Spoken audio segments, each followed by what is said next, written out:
I was watching a Thomas Sheridan talk where he said something really, really interesting about psychopathy and how, he prefaced it by saying, like, hey, indigenous people, they weren't all like, enlightened, nature lovers. Yeah, they had their own issues, but he said something interesting about the Roman Catholic Church, which is that when they went to Ireland, the Jesuits, they used bog bodies. You know how, like, they found perfectly preserved bodies in bogs? He's like, they used like 4 or 5 bog bodies they found to say, look how, demented and depraved these pagan indigenous Europeans were before the Romans got here.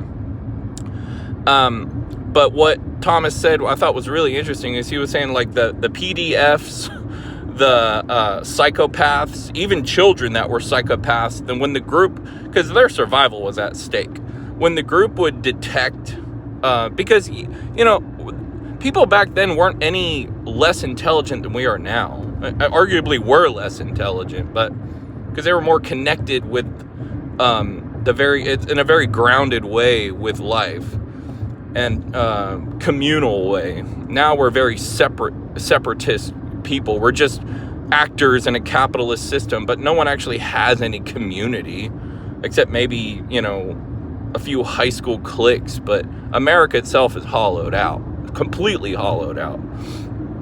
But the point being is, when indigenous groups would detect a psychopath in their midst, they would just get rid of him, or they would use that one as the sacrifice for the gods. But this is the very core of what I'm trying to say. We are overrun with it in America.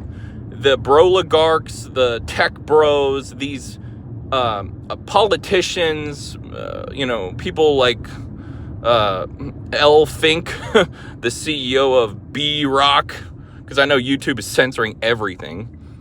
Our country, we haven't had that purging like indigenous tribalist groups did. We don't have that purge anymore of these infestations of evil. And so when you fall asleep at night and you have this feeling like, man, this country is evil, even if in your little part of your town there's a sense of love or this or that, the overarching umbrella of the country has become evil. It's pervading the psychosphere of our country. And that is why nothing's going to be fixed. It's not going to be fixed because people will not rally together to get rid of these psychopaths